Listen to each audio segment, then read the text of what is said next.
We remember the Vikings as the unchallenged lords of the seas, merciless raiders whose long ships carved terror into the coasts of Europe. Their sagas speak of courage and conquest, of gold plundered and kingdoms burned. Yet the chronicles rarely whisper what happened once the flames died down and the shouting stopped. When the last hymn of a dying monk faded into the morning wind and the smoke of holy sanctuaries curled toward the sky, the true nightmare began. It did not belong to the warriors who fell with swords in their hands. Their agony ended swiftly. The real horror belonged to those who survived, the women of the cloth bound to Christ by vow, trapped between faith and flesh. In their silence began a chapter history tried to forget. They were not slain for glory or treasure. Their bodies became the spoils of faithless men who saw divinity as possession. The monks had their martyrdom. The nuns had only despair. Even the ancient sagas, bold enough to recount rivers of blood and burning towns, fall mute when it comes to what followed. For what came next defied even their own savage code. It was not war, it was desecrated. The chronicles tell us that in the year 845 the monastery of Clonmacnoise stood as a fortress of prayer along the Shannon, its towers rising over quiet water and fields of mist. It was here that Abbot Cormac kept the gospel lamps burning while word spread that sails had been sighted to the west, sleek longships cutting through dawn fog like black knives. When Thorgest and his fleet landed, their axes gleamed with the dew of the river, and the air filled not with hymns, but with the heavy sound of steel breaking flesh. 43 monks died before they reached the altar, their bodies left where they fell among broken chalices and scattered parchment. The chronicler began to record the slaughter, but midway through his ink trails off into a smear, the page torn and unfinished, as if his hand had been seized before the last truth could be written. What became of the women hidden behind those cloistered walls is nowhere told in words, but the earth beneath Dublin later whispered the rest. Centuries later, excavations at the city's old wood quay unearthed rows of iron shackles no wider than a nun's wrist, ankle rings small enough for a child, and timbered foundations darkened by the sweat of confinement. These were not tools of punishment. They were implements of trade. The Vikings had not come only for chalices, crosses, and relics of gold. They came for living bodies. In the mud-caked corners of the slave market lay the imprint of a commerce that Europe had forgotten how to name. Runic inscriptions from Schleswig record the exchange rates of sanctity: 20 silver coins for a young sister of Christ, 15 for one grown older, 10 if she had been injured defending the monastery. The figures were carved into stone as if holiness itself could be measured in currency. To the raiders, these women were not symbols of faith. They were inventory, merchandise to be shipped like timber or fur. Archaeologists tracing the Viking routes from Ireland to Scandinavia found that every major harbor held pens designed for human cargo, fenced in by oak beams polished smooth from years of touch. The Dublin quays were not ports of liberation, but of distribution. A captured nun's journey began in a chapel and ended in the holds of a longship, chained beside barrels of amber and hides. Those who survived the voyage awoke to strange tongues and stranger gods. Some were sold into Norse households, renamed and refashioned as concubines. Others vanished into the endless eastern roads that led to the slave markets of Kiev and Baghdad. Their prayers to the Virgin became bargaining chips, whispered in markets that did not know her name. Behind every monastery burned, there remained the unmarked graves of women who once tended its candles. The records speak only of plunder, but beneath that single word lies a silence wide enough to hold generations of suffering. The Vikings wrote their victories in runes of stone. The nuns left theirs in bone and dust. When the monasteries fell, it was not the buildings that truly perished. It was innocence itself, sold by weight, by age, by breath, by the middle of the 9th century. The Viking economy had transformed from the chaos of conquest into a mechanism of profit, a system that refined brutality into commerce. The Norse chieftains who once measured victory by bloodshed began to measure it by the weight of silver that clinked in their coffers. Human lives became their most valuable currency, and among all the captives taken from the coasts of Ireland, Britain, and Francia, none commanded higher prices than the holy women of Christ.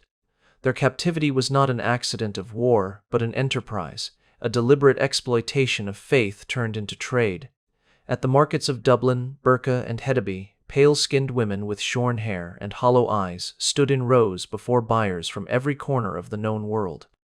Arabic merchants from the east and Frankish traders from the south came to bargain not for relics or silk, but for sanctity itself. To possess a nun was to possess what others feared to touch, an act of defiance against heaven, a trophy that mocked the God she served. In these markets, the language of trade replaced the language of Scripture. The clink of scales and the scrape of iron chains drowned out the whisper of prayers. Those who examined the captives spoke of them as they would livestock: strong hips for breeding, fair skin for display, youth for longevity. Archaeological finds across Scandinavia and the British Isles reveal patterns of this dehumanization etched into the very bones of the dead: fractured wrists where shackles had bitten deep, teeth ground down from malnutrition, and vertebrae twisted from years of carrying burdens not their own.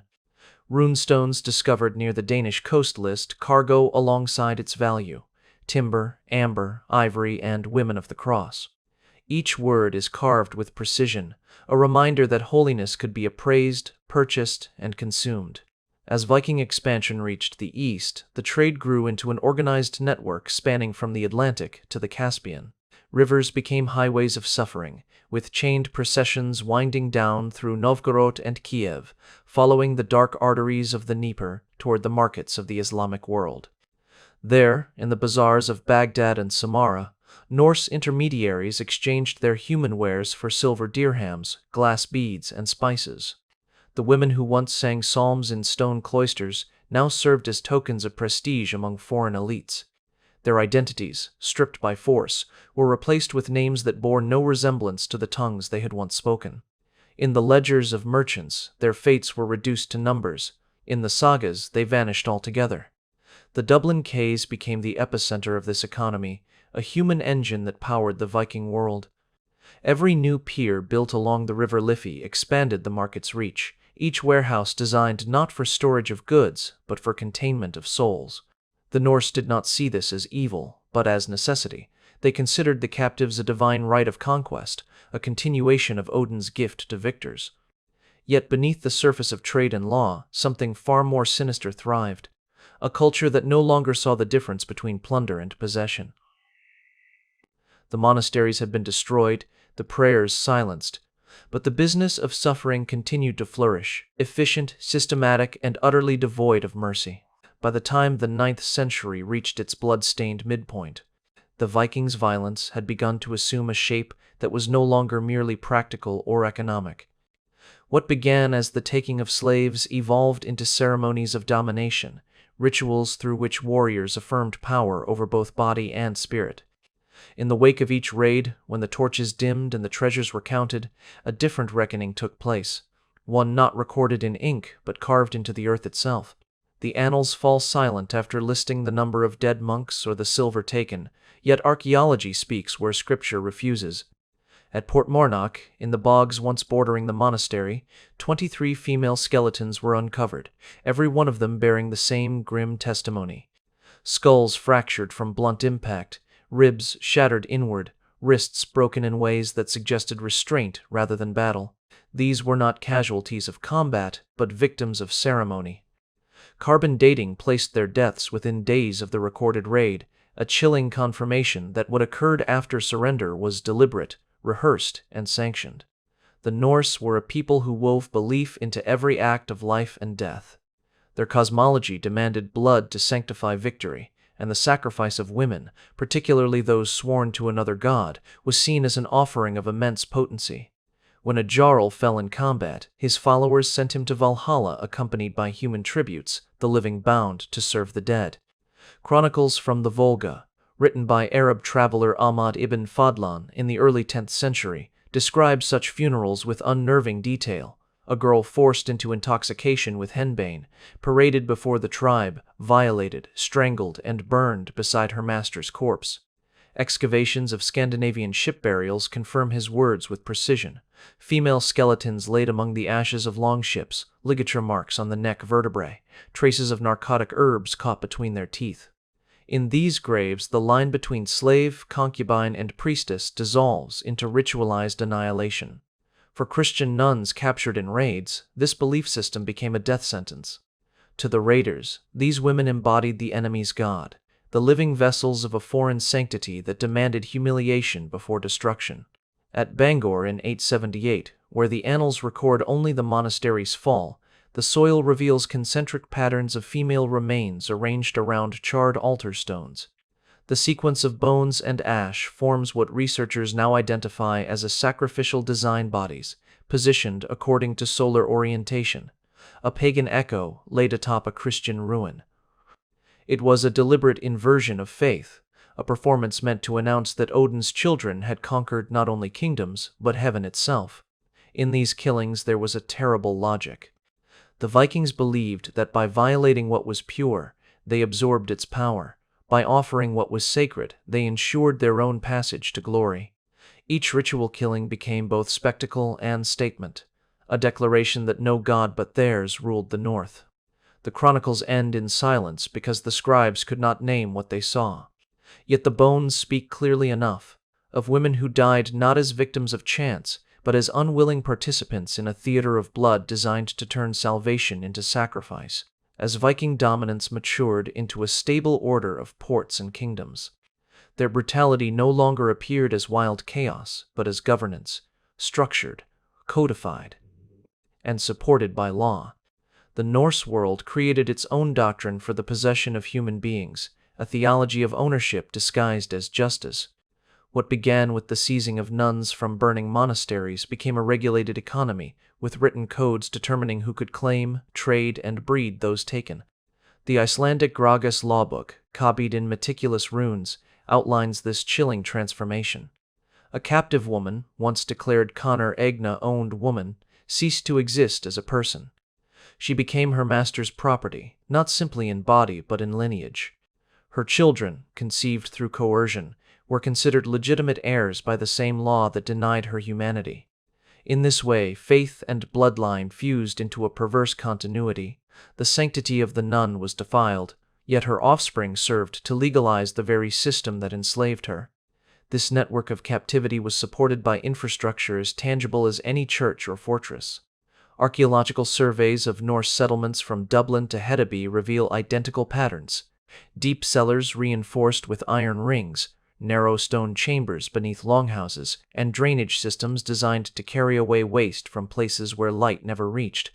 The construction was purposeful, efficient, and repeated so consistently across the North Sea world that it could not have been coincidence. These were not dungeons for prisoners of war, who might be ransomed or exchanged. They were holding pens for long-term captivity warehouses, for breathing property.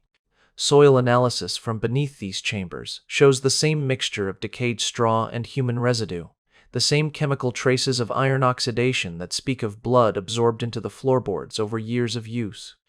Each detail confirms what the chronicles omit. Slavery in the Viking Age was not the side effect of conquest. It was its foundation. As peace treaties began to stabilize northern Europe in the 10th century, the system did not collapse, it evolved. The routes once used for raiding became trade corridors patrolled by law, and the human cargo continued to move, now escorted under banners of authority. Norse merchants registered their goods through formal agreements with the Byzantine Empire and the Abbasid Caliphate, listing slaves alongside furs, walrus ivory, and amber.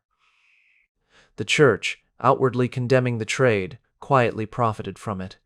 Monastic estates purchased enslaved laborers to rebuild the very sanctuaries once destroyed, perpetuating the cycle of violation through sanctified enterprise. The irony was almost divine in its cruelty. The institutions meant to protect the sacred had become shareholders in its desecration. In the settlements where Vikings wintered, the fortified camps of Repton, Torksey, and Thetford archaeologists have unearthed human remains that tell the story better than any law code. Out of hundreds of skeletons, only a fraction are female, and among those few, almost all bear signs of prolonged captivity, malnutrition, healed fractures, and spinal deformities from confinement. Their lives were lived in shadow, beneath the floors of men who feasted above them. These women were the unspoken machinery of the Viking Empire, feeding, birthing, and dying in service to a culture that converted suffering into wealth. The monasteries had fallen long ago, but in their place arose a new architecture of sin, a world where commerce replaced compassion and captivity became law. By the closing years of the 10th century, the Viking world that had once thrived on conquest began to fracture under the weight of its own contradictions. Christian kingdoms were rising in the north, and the same cross that had once been trampled beneath the raiders' boots now appeared etched upon their shields. Yet beneath this veneer of conversion, the foundations of their empire, captivity, commerce, and silence remained intact. The slave markets did not vanish, they merely changed hands. Monastic records from York, Winchester, and Canterbury reveal the continuation of indentured servitude under Christian rulers, where the language of faith was used to disguise bondage as penance. The very nuns once seized by pagan warriors were now counted as servants in the ledgers of bishops and abbots, their labor taxed, their names erased. The Vikings had passed away, but their system endured, baptized in holy water and justified through Scripture. The chains had not been broken, they had simply been sanctified. Excavations across Repton, York, and Dublin uncovered graves that exposed this transition. Within them lay rows of women's skeletons, many buried without ceremony, their bones scarred by deliberate trauma inflicted near the time of death. Chemical testing revealed traces of mercury, a poison that induced delirium and slow decay, ensuring that the victims would die raving, their final words dismissed as madness. Under Norse and later Christian law, the testimony of an unbalanced woman was void, insanity annulled truth. It was a cruelly efficient way to silence witnesses who might have spoken of what they had endured. These were not random victims. Isotope studies show they came from distant lands, Irish, Welsh, and Saxon alike, brought together by a commerce of suffering. The strategy was clear, to erase them not only from the world of the living, but from the memory of history itself. Yet even in this darkness, remnants of defiance survived. Among the annals of the Frankish chronicles appears the name Gunhild, a Norse-born woman once enslaved by her own kind. Her story is fragmentary, but what survives is enough to pierce the centuries. She escaped captivity, turned her faith into a weapon, and spent 7 years leading raids against Viking outposts along the Seine. She struck without warning, burning slave camps, freeing captives, and executing traitors who trafficked in human souls. The chronicles call her vengeance divine, though they cannot bring themselves to name her saint. Archaeological burn layers in Norman settlements corroborate her legend, entire compounds razed to the ground with no survivors. Someone, somewhere, had made it their mission to unmake the system from within. But resistance carried a cost. When the Viking strongholds fell, their rulers destroyed everything that might bear witness to their crimes. Entire convents disappeared from record, burial pits were sealed and consecrated to hide what lay beneath.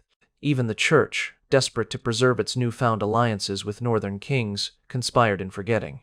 Centuries of silence followed, and only the soil preserved the memory of those nameless women. Their bones became the final chronicles, their fractures the last testimony. They were nuns, slaves, mothers, martyrs, women who carried the weight of both faith and violence.